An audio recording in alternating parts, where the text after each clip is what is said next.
And so the idea that we're going to have 1 million people on Mars in 20, 30 years, as Elon Musk says, is either just bogus, which I think it probably is, or just like an ethical calamity in waiting. And notably, none of the people making these claims are spending the kind of vast money you would need to get like a kind of handbook on orbital obstetrics, probably because there is no return on investment. So, yikes.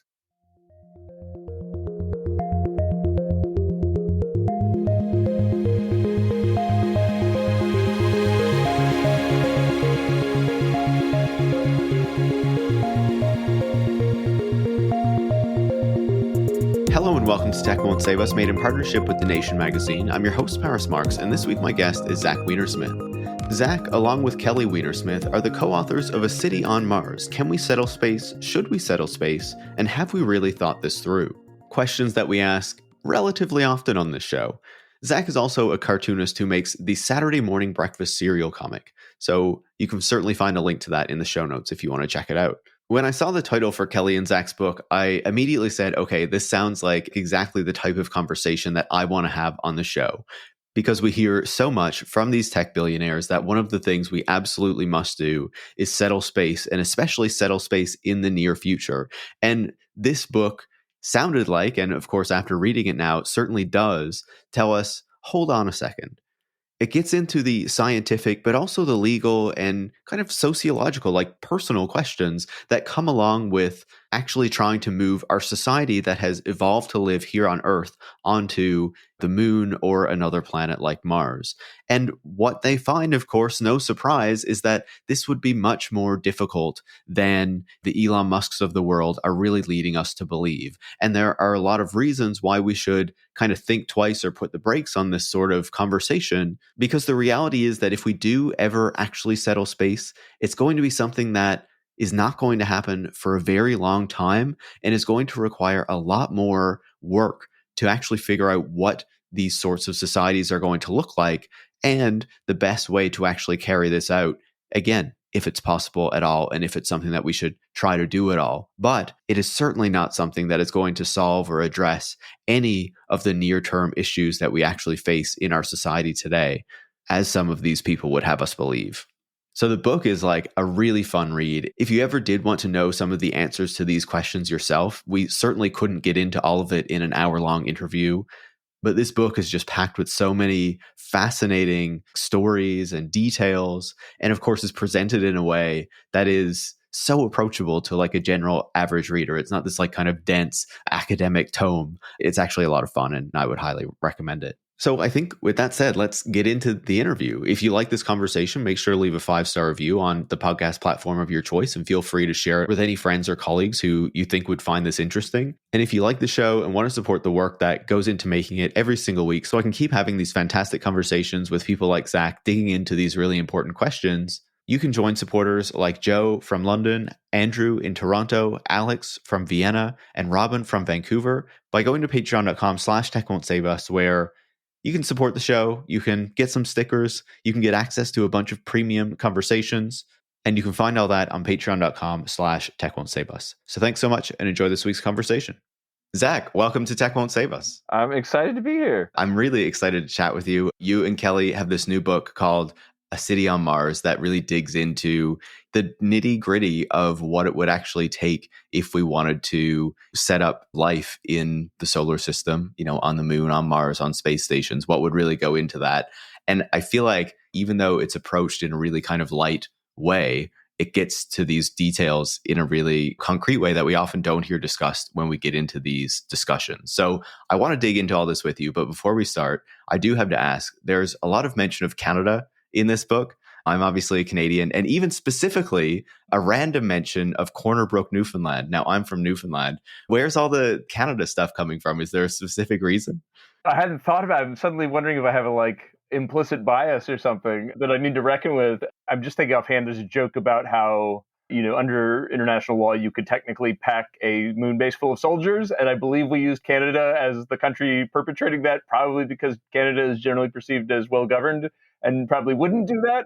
So maybe that was the reason. I didn't put too much thought in it. Corner Brook comes up. Had you heard of Corner Brook? Were you familiar with this book? I've been there, yeah. Really? Yeah. So it comes up in the specific context of company towns because it's a sort of well-studied company town. There's a book that dedicates a significant portion to it as an example of how like company towns are actually more clusterfucky than you might imagine from the sort of stereotype. And so Corner Brook being an example of like a company town that was set up and actually went bankrupt repeatedly for decades before making a profit. Maybe I shouldn't get into the weeds, but actually Canada comes up a lot in the study of company towns because you have a sparse country with lots of resources. So actually someone was telling me once that like everyone makes fun of Canadians for Tim Hortons, but he was like, look, Canadians are really brand loyal because like this giant continent was shaped by like company towns setting up cities around the country. I don't know if that's true, but actually, so, when you're researching company towns in North America, Americans tend to think Appalachia, but actually, of course, there's a rich tradition in Canada, it seemed to me qualitatively quite different.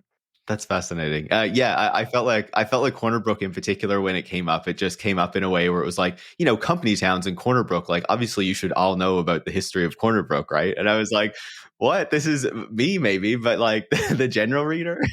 No, well, let's not get it. I mean, if you want to talk about company towns, I could go in a whole thing, but yeah. Yeah, no, I just found it funny as well, especially being a Canadian and particularly someone from Newfoundland reading your book and just having all these references come up. So yeah. That must have felt really weird. Yeah, like 80% into the space settlement, but let's talk about Newfoundland. So anyway, getting back to the book more generally. So why did you and Kelly set out to write this book in particular? And how did it evolve, from the idea that you initially had to what you ended up writing?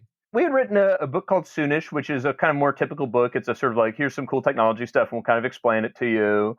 And what we came across is that and this is true, there's just been a genuine revolution in the pricing of getting mass to space. And that is largely down to SpaceX. There are now a couple other competitors. Well, SpaceX via a government program to sort of accelerate. That's a whole story. But basically, the sine qua non of this is this company called SpaceX that, for a variety of reasons, drastically drops the costs. So big picture, if you go back to Sputnik in 1957, it's extremely expensive to put in space. Let's say it's something like $1 to $10 million per kilogram. That drops, depending on your estimate, 90 to 99% by like 1970 or so, the end of the Apollo program.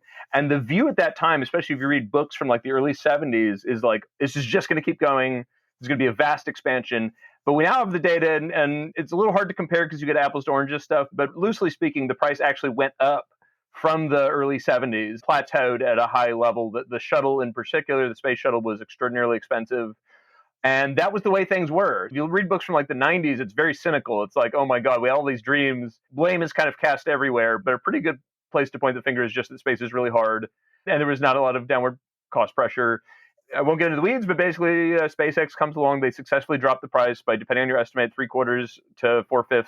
And that's where we are now, which is a big reason you're seeing this huge uptick in all sorts of space stuff. And the kind of fantasies that exist in the early 70s are coming back. And we were sort of excited because it is really cool tech. And it really did change things. So the number of satellites we have up now is getting close to the number of satellites that were ever launched prior to the like modern era. It's really changed. So we're like, oh, space settlement, it's coming back. But we talked to people, and they weren't focusing that much on like the kind of human factors, economics and psychology, biology. And we were like, let's write that book about how we're going to do all this stuff. And the big change that we went through, and this is like 2 years into our research, it was way deep. We'd accumulated so many things where we were like, well, this seems much harder than advertised in a lot of the books by advocates or like random articles you might read, but like in reputable publications. It also seems like a lot of like obviously undesirable stuff is being treated as sort of marginal. To give a concrete example, the just sort of general existential risk of having like vast million-ton objects orbiting close to what's called Earth's gravity well, meaning if they fall, bad stuff happens.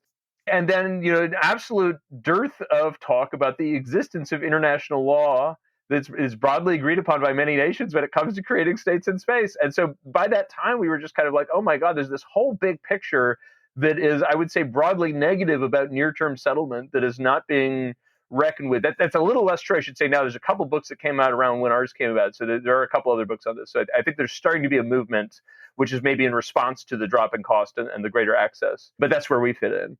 I feel like the book kind of arrives at this perfect time, as you say, because there is all this interest in space. There is all this discussion about, are we going to go to the moon? Are we going to go to Mars? Like, what is this kind of future endeavor that we are going to take off? And it has really, kind of infected the narrative coming from NASA as well, and kind of some of the programs that they are putting out there.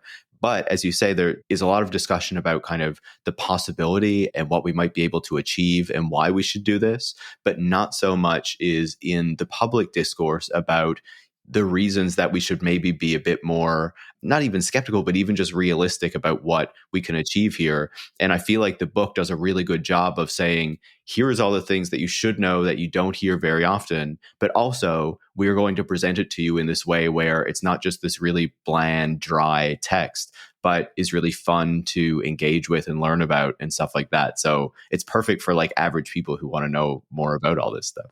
Yes, for me, a good pop sci book is a lot of depth that's like presented well on something you've never heard of or never thought about. And that's what we were going for.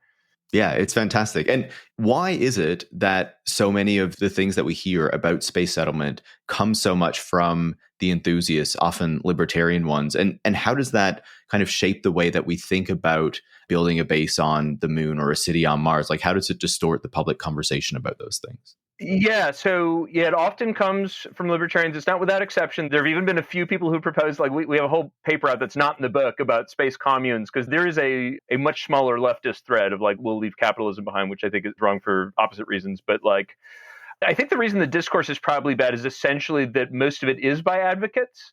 And advocates just, I'm all for advocacy. The problem is like, on a lot of issues, you have advocates on both sides. But usually in the context, and like I said, this is changing, but usually in the context of space, one of the things we did was read basically as many books as we could find from the past trying to predict the future of space settlement. I don't know that there are hardly any. I can think of like a small number of very recent books that take a broadly negative view, but mostly they're very pro. And it's not too surprising, actually, even when I was showing this manuscript to other pop sci authors, and I was like, yeah, we're kind of going to come in with a negative view of whether this is a good idea. They were like, you can't do that. You can't write a book for nerds about how you don't get the thing. Writing a book sucks, right? You've written books. I mean, it's like wonderful to have done and to imagine doing, but there's a part in the middle where it's just absolute misery.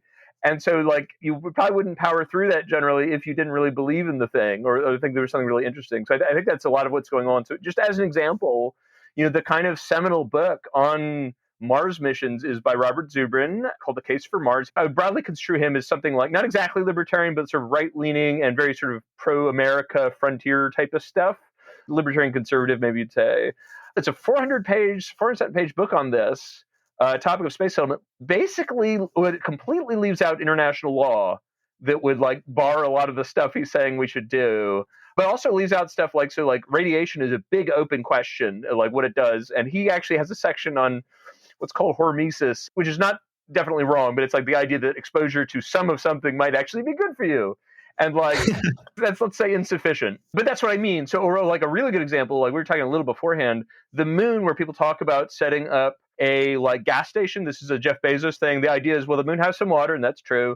Water can be cracked into hydrogen and oxygen. Those are typical rocket propellants. So we can have a moon gas station. The problem is there's not that much water. Like, end of story. There's just not that much. There's like we compared it to, we found a small man-made lake, I think in like, I forget, it was like Mississippi or Alabama, just one that happened to have about the right area. It's quite small, but it's also very hard to get. But even saying that aside, if you could get it all, it's just not that much, right? And it doesn't ever renew. It's like well, not on the scale of human lifespans. This stuff, like, it's really salient and it gets left out. I could guess as to why, but I think just when you're motivated on one side, you tend to emphasize some things and de-emphasize others.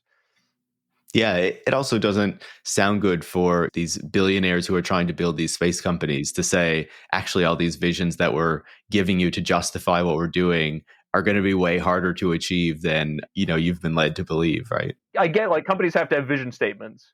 But if your vision statement is, we'll have a permanent way station on the moon, it's just not true. You cannot do it with the water supplies that are available. I guess before we dig into the deeper kind of issues there, I think the final question I have about this is, we have all these big visions that are out there now that have really gained steam that, people have been hearing, I would say, more and more often over the past decade, especially, as you say, as SpaceX has become bigger and as Blue Origin has been competing with it. And as that has kicked off kind of further investment in the private space industry in particular. But why is NASA increasingly embracing these visions? As you see, it's kind of Artemis missions and going to the moon and talking about that being a stepping stone to Mars and stuff. Like, why has the public space agency embraced these visions that, as you say, have a lot of kind of fundamental issues with them? Yeah, well, it's always dangerous to try to guess the motivation. Sometimes with some billionaires, they tell you, and then you can go off that. I mean, let me lay some things on the table and not say for sure I know why, because it's a good question. But let's say, so for one thing, these agencies are essentially political. Right. So I think the right view of NASA, it was created as a political act, and it is essentially to gain, all space agencies, especially for human spacefaring, it's 100% about prestige. It's a political behavior. I always feel bad saying that. Apollo was a political action more than it was a scientific action. But so like these agencies need to get funded. They need to have an identity. And so I think on the robotics end, that's highly justifiable as good science people are interested in. The like put a dude on the moon, or like now it's going to be one man, one woman on the moon. There's not really a good justification for that. But the public, we know this from history, is super interested and really responds strongly to it. So I think that's probably part of it. One thing that really irks me, and this comes out of like Department of Defense people around the world, comes out of agency heads, comes out of politicians, is this like almost sort of salivating for Cold War Part 2 with like China or whoever.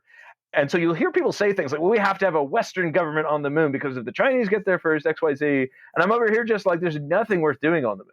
Plenty of awesome science, but there is nothing worth doing in the sense of like an investor gives you money and you come back with more money and give it back to them, right? There's nothing in the sort of traditional economic sense worth doing on the moon. It's not going to make us richer. It's not going to like end poverty or any of these other outlandish claims. It's purely down to politics. So again, without wanting to sort of second guess people's motivations, I do think there are obvious sort of like funding reasons and like PR prestige reasons why people are motivated to do this stuff. Yeah, I think that makes a ton of sense. And it's a really good way to understand it. And maybe we'll come back a bit to that history, because that was a really interesting part of the book as well. But let's get to some of these bigger visions and kind of what is wrong with them. So, if we hear Elon Musk talk about it, the idea is always, we're going to go to Mars. We're going to like set up a city there. We're probably going to do it by the end of the decade if, we really believe his kind of more outlandish claims.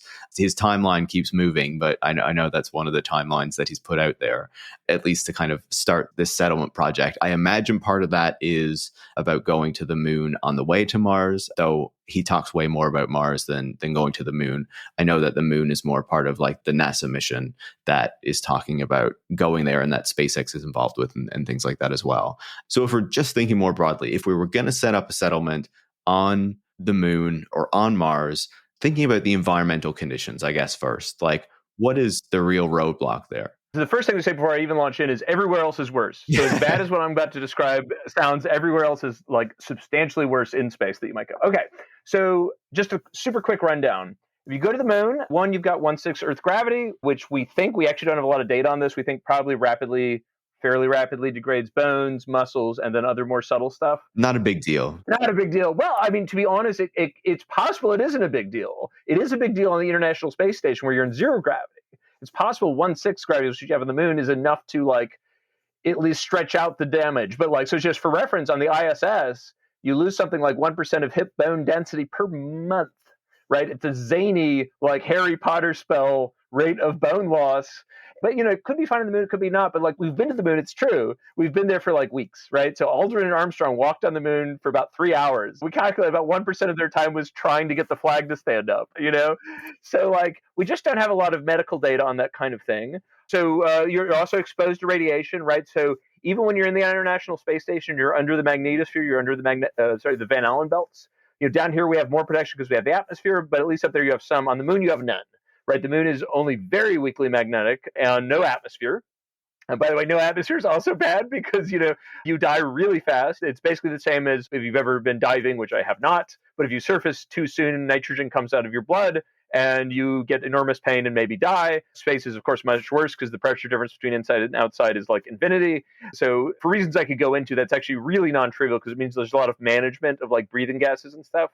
The dust on the lunar surface, you see pictures and it looks like a black and white photo of Arizona. It's actually much worse than that. So the moon is this rock that's a product of stuff slamming in it for eons. There's no wind, there's no water, there's no life, no nothing. The result of that is if you put it under a microscope, it looks like knives. It's little jagged bits of stone and glass. Seems to be bad for equipment. By the way, it's also statically charged because you're just exposed to radiation. So astronauts described it as like clinging to your suit, which is like a problem in all sorts of ways. To just give one sort of example you might not think of, those suits are white to reflect sunlight. If you fall into this dust, which inevitably they did because they're carrying around these giant suits in this unfamiliar gravity regime, you get covered with this plastery color, so you absorb more heat while also being a little bit insulated by the dust, right? So it's just like, oh, this is a major problem. We think maybe if you breathe too much of it, it would cause silicosis, which is when you like lose the ability to breathe easily because your lungs are so scarified over time, also known as stone grinder's disease. Lunar days are 14 Earth days long, extreme heat. Lunar nights are 14 Earth days long, extreme cold, and your solar panels are not going to work.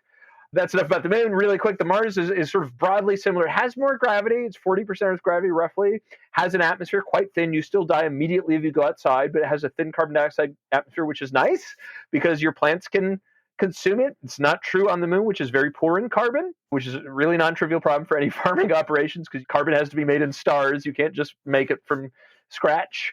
But the downside of that atmosphere is that you get worldwide dust storms.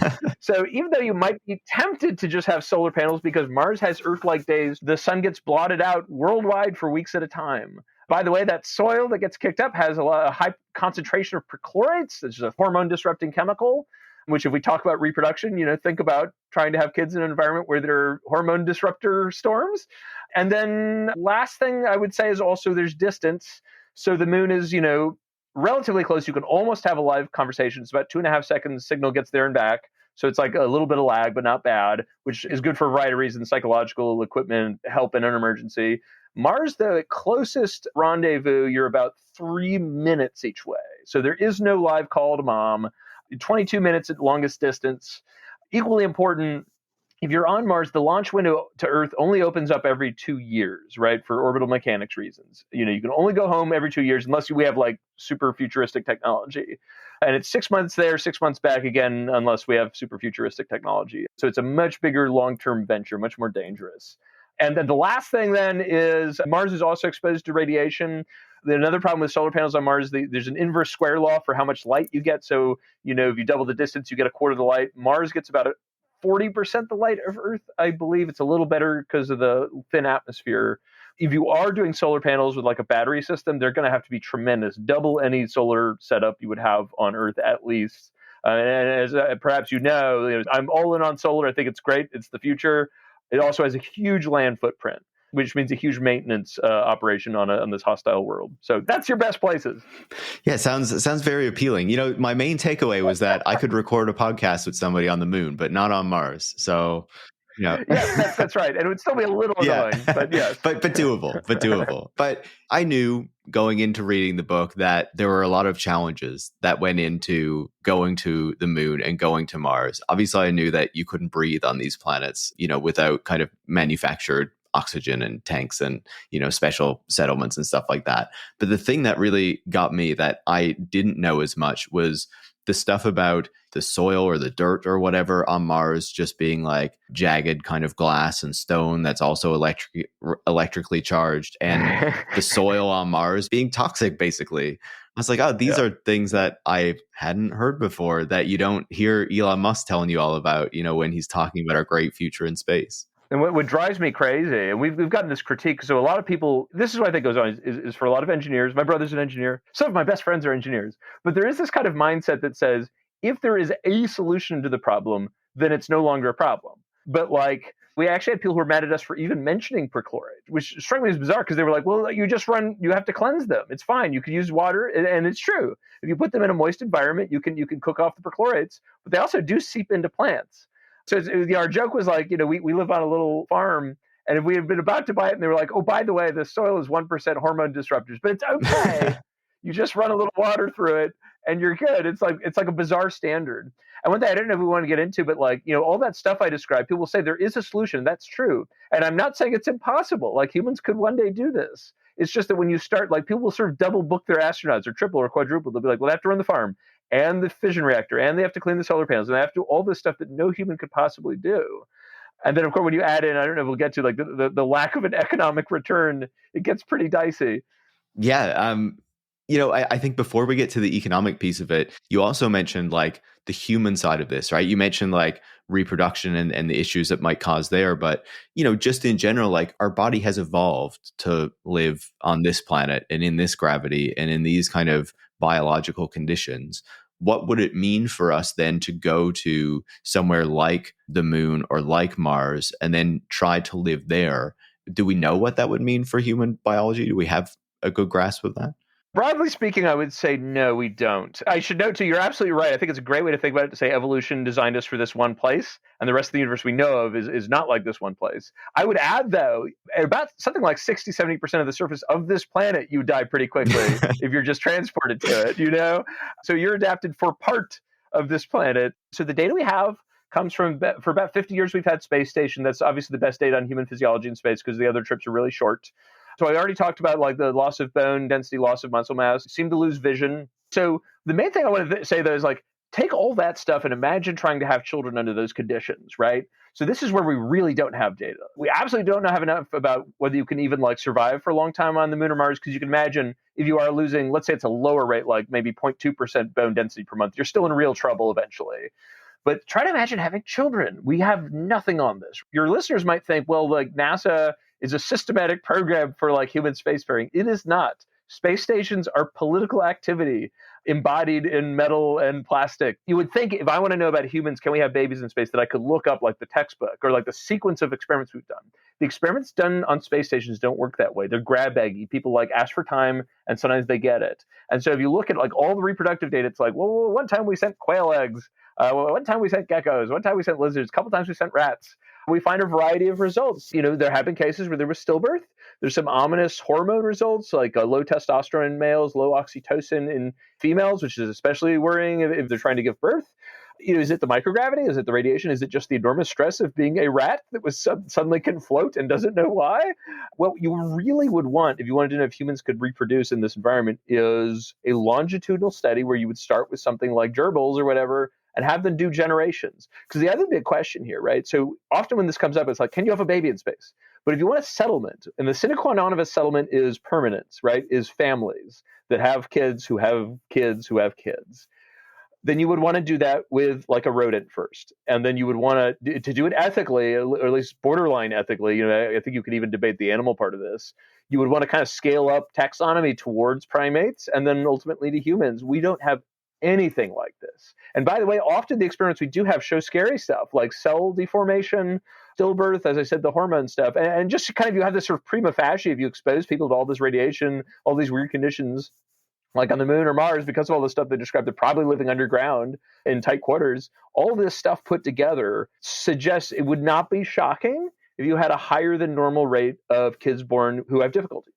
And where this gets really scary is on Earth, when you have kids with special needs. Some of us might complain about the quality of services they get, but there are services. There are places for those kids. And frankly, you're just in an environment where people have regular lives where they're not trying to survive every day. So they can take care of these kids as well as possible. On the moon or Mars, it's going to be very difficult. And we found 3 different quotes of space advocates saying some version of, well, we'll have to like let natural selection do its thing, which is like obviously ethically horrific. I think to anybody, and I would say notably ethically horrific in any posture. Like it doesn't require you to have a sort of stance toward like economics or politics or anything to think mass experimentations on babies is a no-no. But I would say, you know, those are just the people, those quotes we found are the people saying it out loud. If you have 1,000 people on Mars trying to make a go of it without this science saying that it's okay under some conditions, then it is just obviously ethically a catastrophe. And so the idea that we're going to have 1 million people on Mars in 20, 30 years, as Elon Musk says, is either just bogus, which I think it probably is, or just like an ethical calamity in waiting. And notably, none of the people making these claims are spending the kind of vast money you would need to get like a kind of handbook on orbital obstetrics, probably because there is no return on investment. So, you know, yikes. Yeah, yikes is right. Especially when you start talking about like space eugenics and stuff like that. Yeah, it gets really kind of dicey really quick. And like you say about Musk, like I often feel a lot of these grand visions are more like PR for his company than something he really thinks he's going to achieve. But I'm sure there's a mix. I mean, it's weird, right? Because we have this question, like, is Elon Musk, is he just a grifter? Is he just saying stuff to like take money? But like, if you read his biography, I think that the smart money is that he's at least to a great extent a true believer, which is like, whether that's good or bad, you know, if the true belief is if we just go to the Mars frontier, everything will work out fine, that's much scarier than just grifting. I think probably it's like you say, there's a kind of spectrum from a sort of pure grift to a pure belief, and he's somewhere in between, showmanship level. But it's hard to know what's in people's true beliefs, of course, even when it's your own beliefs. Yeah, taking the belief and really deceiving on the timeline, something like that. Absolutely, yes. Before we get into the economic piece of it, there's another proposal out there as well, right? You mentioned Jeff Bezos and how he wants to use kind of the moon as this gas station for, not so much the settlement of Mars, but more the creation of these large kind of floating habitats in space where we'll live and we'll move industrial production and we'll do all our farming, and Earth will become like this big natural park that we go visit every now and then. So it can be kind of our little Eden can just exist, and, we're not kind of destroying it and whatnot. What is the issue, with the idea of building all these big space colonies? Is this the solution to the problem of colonizing Mars or the moon? Yeah, so Bezos is in a very long tradition. So some people have been proposing giant orbital space stations since like the late 1920s, but like the big fleshing out comes in the early 70s. The main guy is Gerard K. O'Neill. I think there's a documentary about him now. But it's an interesting story. He's a Princeton particle physicist, and it's like the late 60s, and it's hard to attract physics students anymore because like people want to be more politically engaged at this time for kind of obvious reasons. And so he comes up with this idea where we'll have a course on could you put a big space station and put people there. And the set of problems this solves, especially for an idealistic like college student in the 60s, is, well, it's simultaneously a fix for the environment because we'll offload stuff from the biosphere while generating solar energy. And you'll get a chance to like try out new governments, like the Back to the Land movement that was going on then. Like we'll try out communes, we'll try out this and that. So there are detailed proposals. The main book on it is The High Frontier. And the short version is, and I could go off on a whole detailed thing on this, but basically like a big problem is you have to have mass, right? So typically you want to situate these in a Lagrange point. Without going into detail, that's basically a point where stuff sits in space relative to some other thing. So like relative to Earth, which is nice. It just sits there and it can face the sun all the time. So you get the solar power. Problem is you need to build the damn thing. So usual proposal, this was O'Neill's proposal, although you'd have to fix the carbon problem, is you launch mass from the moon. So if you want to visualize this, imagine a mass driver, which is a sort of maglev train that kind of goes up and then the track just ends. And so you would sort of like load up sealed like containers of just moon rock and you would fling it and there'd be a sort of giant space catcher's mitt, which by some means or another, descending from the massive amount of energy you supposedly could have, you convert it into like suburbs. So people have seen these pictures of like dinner partiers in the 70s, and there's a toroidal, Tuscan village. O'Neill knew that was BS at the time. Like even if you could do this, it would be so expensive, you'd be living in like submarine barracks. But set that aside, that's the grand vision. And we even say like acknowledge in the 70s, early 70s, it makes a kind of sense because renewables are not really there yet other than hydro. O'Neill himself says like in the early 80s, he thinks solar is never going to work. And there are really big concerns. There's like Paul Ehrlich stuff, limits to growth stuff. There's a view that resources are going to run out soon and there'll be like unavoidable mass famines, like hundreds of millions of deaths in the third world sometime in the 80s. And I don't want to poo-poo environmentalism, or any of this stuff, but the particular claims being made at that time were much more catastrophic than turned out to be true. So these people see it as a sort of third way. Like we don't have to degrowth.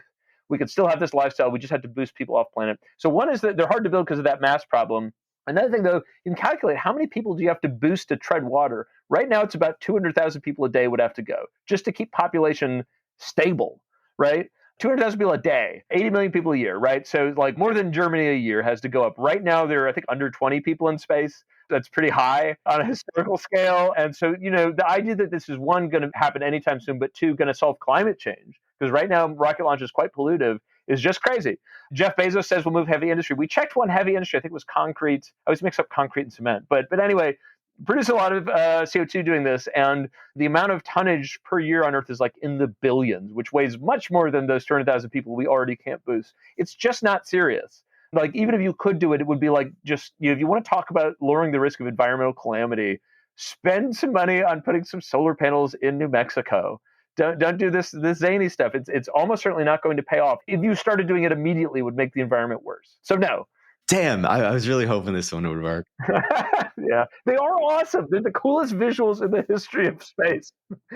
They look really nice. Yeah. It's interesting because in the book, you kind of point out, like, if, we were really concerned about what is going to happen for the future of humanity and where we should be living, like even an Earth that is climate ravaged, where a bunch of nuclear bombs have been dropped, like it's way harder to live than the conditions that we have right now, is still so much more livable and a good place to be than anywhere else in the solar system or like the universe that we know of. Yes. And it's not even close, right? Go to the bottom of the ocean, go to the worst part of Antarctica, you can still get water, you can still breathe. At least in the ocean, there's still life you can eat. Like it's just not even close. If we talk about the economic angle of it, right? Because this is really core, especially when you start to talk about Bezos and like moving heavy industry into space. But so much of kind of the discourse that has arisen around this growth of the private space industry is that, yes, you know, you have the Blue Origins and the SpaceXs doing the rocket launches and they're bringing the satellites up and stuff like that. But this is the first step to building a space economy where we're going to be mining all these asteroids that have trillions of dollars in value associated with them. And that is going to make us unbelievably prosperous. Is this economic argument one that actually makes any sense? We don't think so. So I would say the money zone, if you want to make money doing space stuff, everywhere out to geosynchronous orbit, that's about 24,000 miles high, is good money, right? So you can do remote sensing, navigation. We all have, like, we access our phones all day long for stuff that talks to space. You can do data acquisition, data transmission, military stuff is obviously quite valuable to have space technology. Beyond geosynchronous, though, there's nothing that exciting, right? You don't need to get further out. You don't get a better view on Earth. Actually, the trend now is for low Earth orbit stuff like a couple hundred miles high.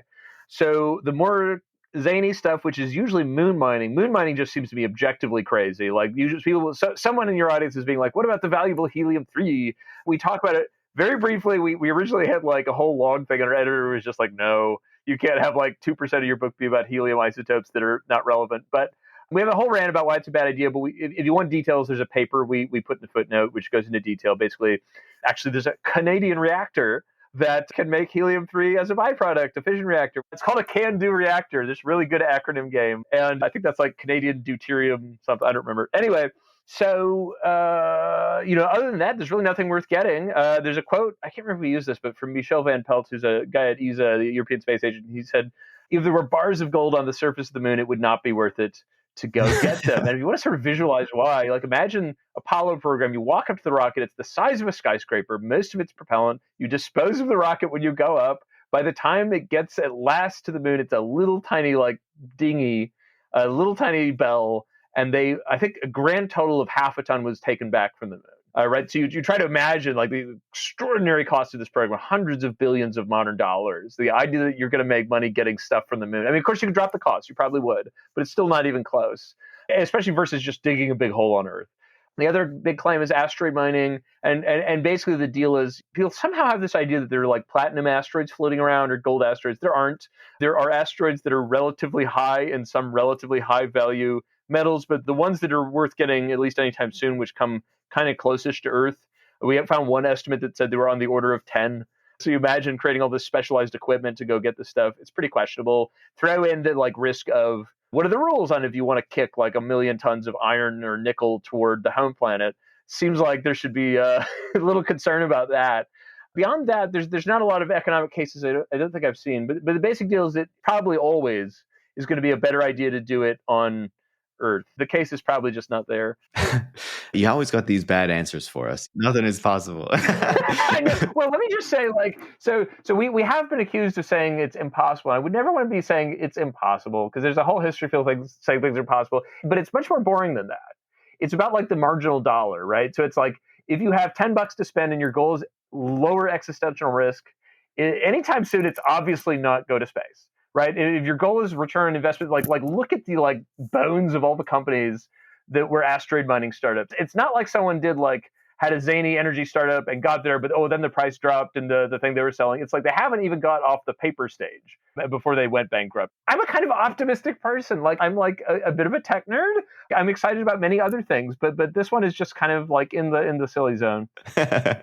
Yeah, I think the question about asteroid mining is really fascinating, right? And whether the economic piece of it makes sense. And I think what you say about the low Earth orbit and like the things closer to Earth actually being something that these companies can make money doing makes sense when you see exactly what SpaceX is doing, right? Where it's firing up all these satellites, where it's controlling so many satellites with its Starlink system. Like that is where the money is, and that is where it is making its money. It's not going to try to really colonize a planet. And where it is going further than that, it's doing it with NASA money in order to do it, right? But there's another really big piece of this book, which is really important and which you really don't hear Elon Musk talk about, or any of these advocates really. And that is the question of space law and international law and how this all applies to what is going on in space. You talk about some of the different treaties that exist out there and that do govern space or could potentially govern space into the future. And, you can go back to the earlier days, to the Cold War, and they have the Outer Space Treaty, which started to set a framework here in order to make sure that, one, these great powers weren't going to be warring over space, but also to give some degree of confidence, I guess, to other countries around the world that these parties weren't just going to control it. And there were efforts after that to do a follow-up, which didn't work out, which would have made space more of a commons.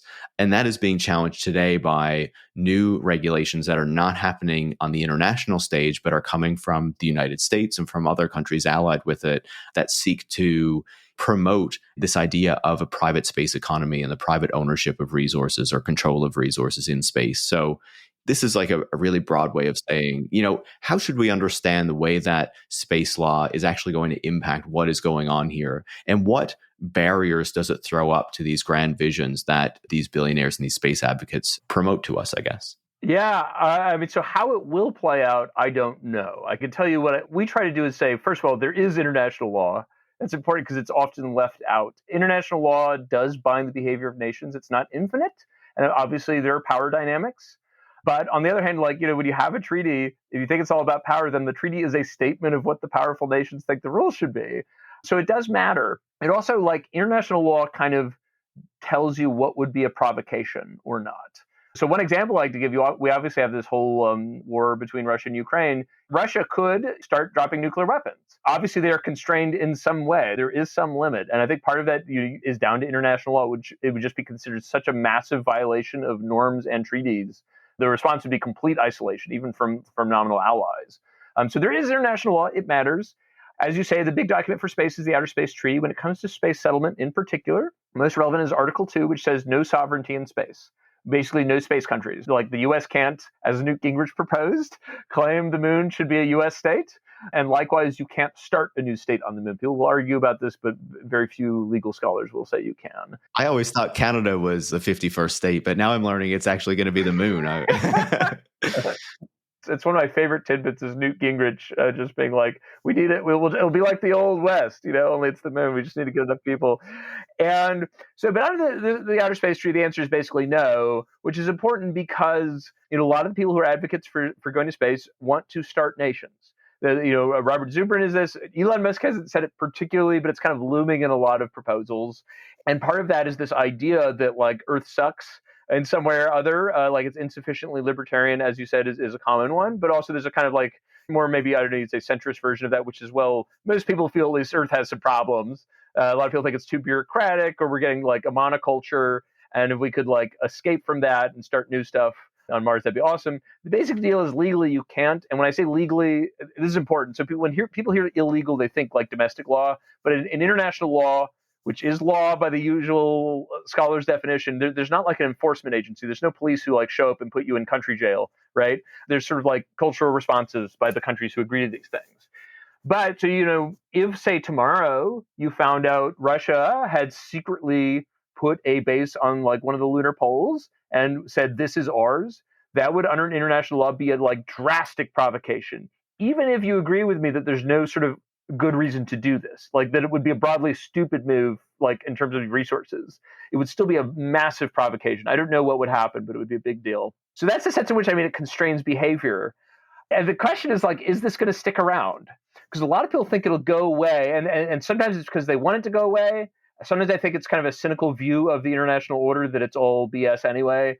I think one thing we're really big about is that you have to understand space law, which does make space broadly a sort of commons, depending on your definition, is not some sort of one-off, right? So in the 20th century, 3 times humanity had to decide how to deal with a whole lot of territory that opened up due to technology. That's in Antarctica, that's in the bottom of the sea, and that's the rest of the solar system, right? But worth noting, Antarctica and the seabed, that's 60% of the surface of this planet. was formerly kind of, you'd sound crazy if you were like, I'm going to claim this, Although Antarctica did have claims, right? And in all three cases, by different means, but broadly speaking, all three were regulated as commons. That is what humanity decided to do in the second half of the 20th century. We're not going to fight about these things because we don't want a repeat of the bad old days where we fought over territory, but also because there's probably nothing worth getting in these places. So we really don't want to fight over it. Let's just do science and leave it alone. So like in Antarctica, there's a chunk of Antarctica, a non-trivial one, that's claimed by three countries, Chile, Argentina, and the UK. And it's just cool. Nobody, they don't relinquish their claims. They don't make new claims. They just promise not to be jerks about it. And that is held since 1961, I think. This is how we regulate things. Where it gets weird is you can't have sovereignty, but you can probably claim infinite resources, which leads to all sorts of perverse outcomes, right? So like you can't claim the moon as sovereign territory. You could write Elon Musk in big letters on it with a laser beam. There's no explicit prohibition against that. There'd be some environmental contamination questions, but no prohibition. Please don't give him any ideas. Yes, I'm sorry. Yes. Well, I mean, he might do worse things than that. Maybe that's a good trade. Yeah, so the longstanding U.S. view, which is starting to become the international norm, is that you can access resources ad libitum as much as you want. That includes that scarce water resource. And so, as you said, we meaning like the international community, tried to regulate all this in a way that would have been broadly like the seabed is regulated now, which is like there's an international agency which kind of bureaucratizes and slows down the process of territorial claims. And that became the Moon Agreement, which is technically in force because enough nations signed it, but none of the space powers, none of the big powers signed it. So it's kind of a dud. Into the breach comes the Artemis Accords put up by the U.S. in line with a bill passed under Obama and an an executive order signed by Trump, basically saying Americans can do what we want. And 20 nations have signed on this, and they're not like little strong-arm nations. It's like Germany, the UK, Israel, I think, and Australia. Like serious countries have signed this. I think Canada's on there again. Canada, all right. We got Canada. All right. So there will be Moon Canadians. Yeah. And so basically it's scary because you can start under this agreement to make quasi-turf-like claims. You can designate what are called safety zones. They're explicitly not sovereignty claims, but they're kind of like, this is our, don't land here. You're going to mess up our stuff. We can't guarantee your safety if you're in our safety zone. These have unspecified radius. So the way we say it is, whereas in the 60s, you had to kind of fight to do a stunt on anywhere on the moon. You could get into a sort of turf battle. The best spots on the moon are actually quite limited. They're on the orders of hundreds of acres, probably. And so to me, that's scary. I think it's all pointless, right? The science would be awesome. But like you worry you get into these quasi-turf-like claims that escalate international tensions down here. And on that point, like if, as we've been talking about this idea of settling the moon, let's not even talk about Mars for now, seems so distant and remote and difficult to do and having very little economic case. Why is there such a push when you see the US government and these other 20 countries passing these laws or signing these accords that are aimed at making it so private companies can access resources on this far off body that is not even on our own planet? Whereas, as you say, what happens in Antarctica can just stand and has stood for 60 years, and there's no attempt to disrupt that I know of what is going on down there and kind of the regulatory framework and international law framework that's been set up there. Why is there so much focus on space when it seems like something that is far less accessible, whereas something that's so much closer and is regulated as a commons can just stand and there's no attempt to overthrow that? People who disagree with me would probably point out, it's not a bad point on its own, which is, well, they would say like, well, the space, we could just go do stuff. There's a lot of regulations down here, and maybe there should be. So, you can't make the moon worse. It's already horribly inhospitable. So let's just go to resources there. But as I said, it's just like, it's not worth it. Like, it's just not even close. And you probably have to do some environmental damage. And then there's a question about like, do we want to actually tear up huge chunks of the moon, which is this kind of destructible record of what's happened to Earth over time. Why there's a push for it is really hard to say. I would point out two things. So one, there really has been a drop in the cost. It will probably be the case that before long, it's cheaper to do stuff on the moon. So I think that gives people the idea that it'd be worth doing. I just think like a kind of cold calculation of the numbers doesn't bear it out. One thing I would point to, though, it is really hard to overstate the salience of space activity as a prestige activity for companies and people. There's a wonderful book by Alex McDonald. I think he's still the chief economist at NASA, called The Long Space Age. I highly recommend it. his theory is even if you go back to observatories, doing stuff in space is mostly costly signaling, either by individuals or countries. It's basically a way to display prestige. One of my favorite stories from the history is sort of famously, both Khrushchev and Eisenhower don't realize satellites are going to be a big deal. I mean, they think they'll be a big deal for like data, but they don't think the public is going to care. They don't. It's like a science project among many. And Sputnik goes up. The story from, I think, Khrushchev's memoir is that he sort of says, "Good job, everybody," and says goodnight, wakes up, and the whole world is on fire. Just every headline of every newspaper everywhere is Sputnik. And Eisenhower's also caught off guard. He thought all the space stuff was kind of crazy, especially the moon race stuff he thought was completely bonkers. I think there's a good argument he was right. But like the world went wild, and you can see there's polling from this time where there's a big shift towards thinking the Soviet system is better. It's not like overwhelming, but it's something like a double-digit swing in a lot of Europe. Now, I should say there's a big point to be made here, which is this is, of course, during the period of high decolonization from like 1945 to 1975. So trying to get alignment is maybe a bigger deal than it is now, although it's still a big deal. And so, if people are talking a lot about the importance of this stuff, it is to an extent like the way I like to say it. Let's just say tomorrow you found out China not only had a base at the bottom of the Arctic Circle, but was saying, this is China. Like we're claiming like a 2-mile radius at the bottom of the sea. You'd probably be like, well, that's weird. But I don't really care. Whereas for whatever historical reasons it's in the public consciousness space, if China did the exact same thing on the poles of the moon, I think there'd be a massive response because it would broadly be considered that China was way ahead of us on everything. That's what happened with the Soviet Union. I think the basic deal is they weren't, but this stuff is so deep in people's heads, and maybe that's like just biological. The moon just seems different. Whereas, so if you found out China had a city on the bottom of the ocean, you'd be like, cool. If you found out they had a city on the moon, you'd be like, wow, China is going to win the next century, period. And so I do think there is a kind of, I don't know where it comes from. I can speculate, but I really don't know. There's just a kind of salience that is unique to space. Kind of the result of stories that we've been collectively telling ourselves for a very long time, basically. I think that's a good guess. I honestly wish there was like a sort of detailed treatment of why we feel this way, and I don't know what the answer is. No, that's interesting, though. There have been a ton of interesting facts that you've given us through this conversation, and we could go on and talk about even more. But, after looking at all of this, kind of what is your assessment of what space settlement would actually look like? Is this a realistic thing? And if it was something that we wanted to do, what would be the best way to do it? Is it what Elon Musk wants to do to try to get us there as soon as possible and just start throwing people onto Mars and hopefully building up a city? Or would our approach look much different if we really wanted to do this in a responsible way? Yeah. So a couple things there. So the first bit was a kind of, is this feasible? I think it's kind of like you could sort of turn Earth into a kind of garrison planet where all resources are devoted to getting people on Mars. You can imagine a sci-fi story where there's like some giant object that's going to hit Earth and we're toast, and you're like, we have to do this, period. Right? I think it's literally doable. You'd have to obviously deal with like the reproduction stuff. We didn't even get into like handling an ecology, which is a whole nother question. But like, I would actually say that to me, that's one of the few situations where you could justify moving a lot of humans quickly without a lot of this data if the alternative was worse. That seems unlikely. The objects like that are quite rare.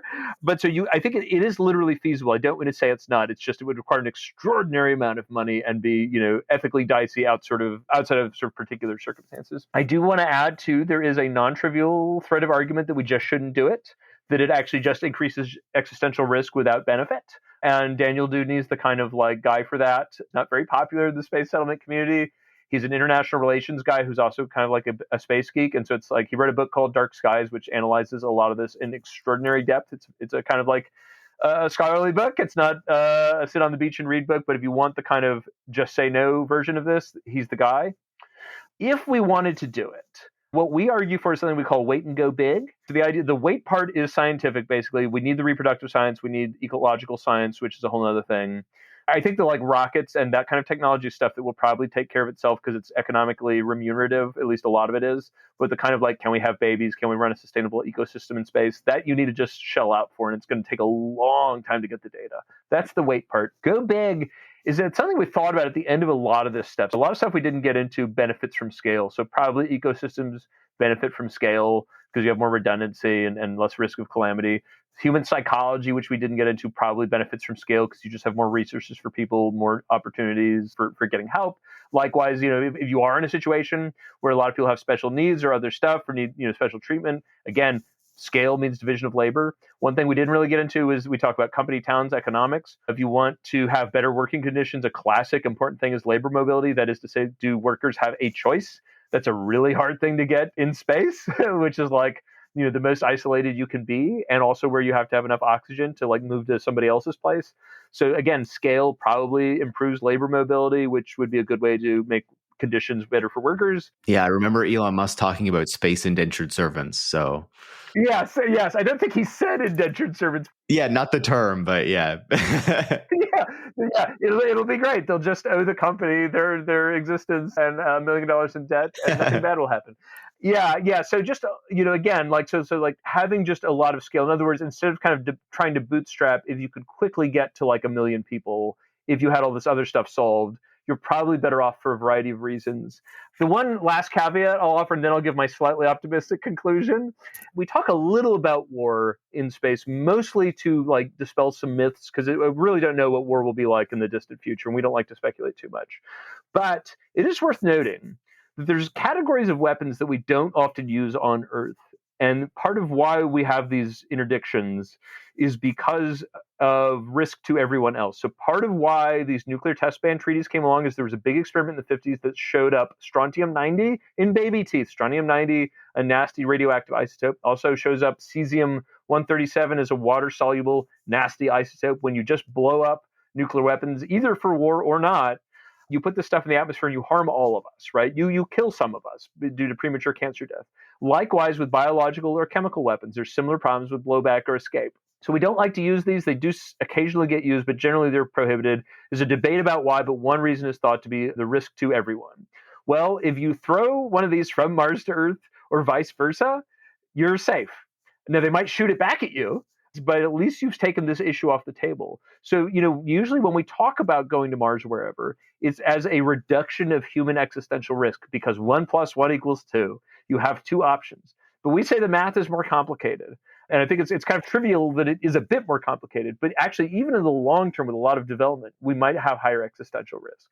So with that said, if we really had to do this, if I was running the agency for getting this done and had the budget, where I would spend would be 3 places. One would be that reproductive science. We kind of went through that.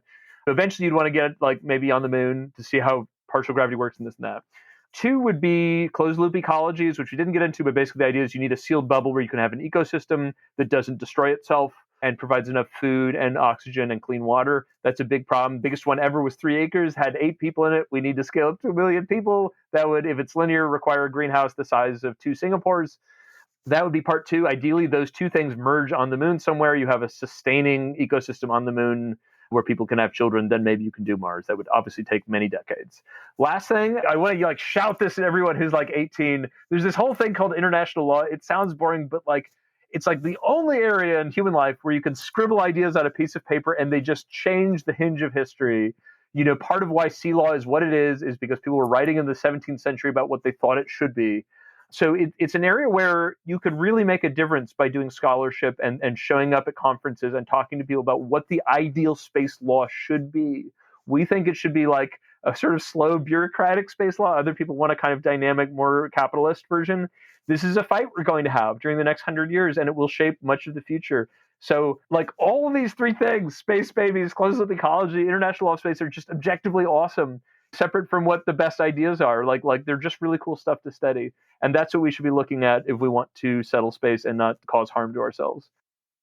I love that. And I think that gives us a really good insight into, what we should actually be thinking about if we do want to one day realize this. When I was reading the book, my real takeaway was this is theoretically something that's possible. There's a lot of roadblocks to achieving it. But if it is something that we want to set ourselves up for in the future, there are steps that we can start to take. There is science that we can start to do to make sure that we are kind of heading in that direction and learning if this is something that is really feasible, right? That these issues of reproduction and things like that are not going to be, hard lines that we just cannot overcome, and that research needs to be done in order for us to get there. But I feel like the important thing was simply that this is not something that's going to happen in the next decade or two, as a lot of these tech billionaires and advocates seem to want us to believe. It's not going to be something that is going to save us from climate change or protect us from the existential risk of something going wrong on this planet.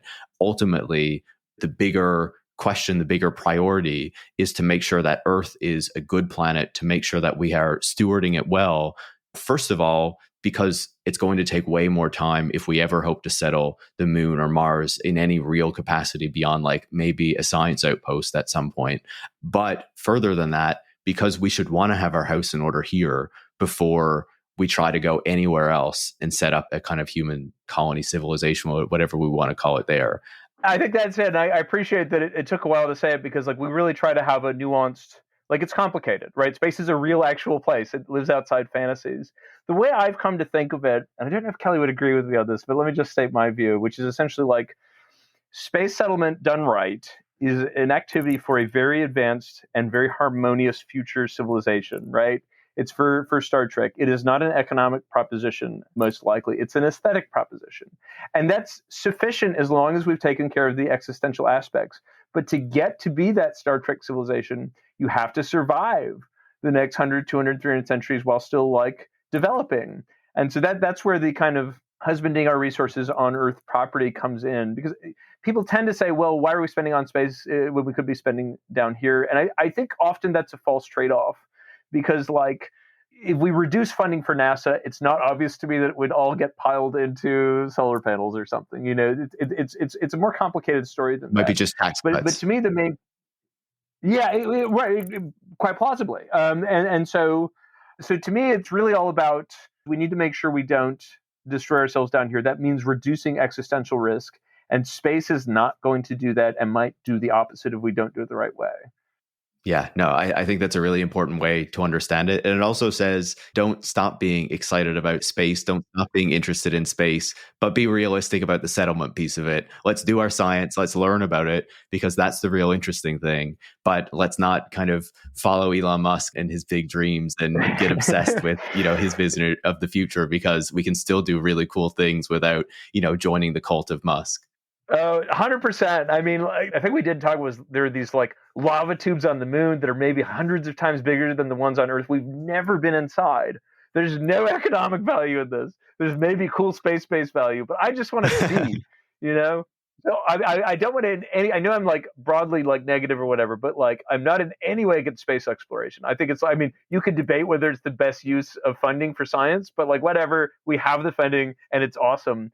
And so like, that's all good. Where it gets dicey is when you talk about permanent populations having babies and trying to declare nation state. Yeah, then things really go off the rails. But Zach, it's been really great to speak with you. I would highly recommend the book for anyone interested in learning more about this, because it's fun to read, but it's also super informative. Thanks so much for taking the time. I really appreciate it. Thanks very much. This is a lot of fun.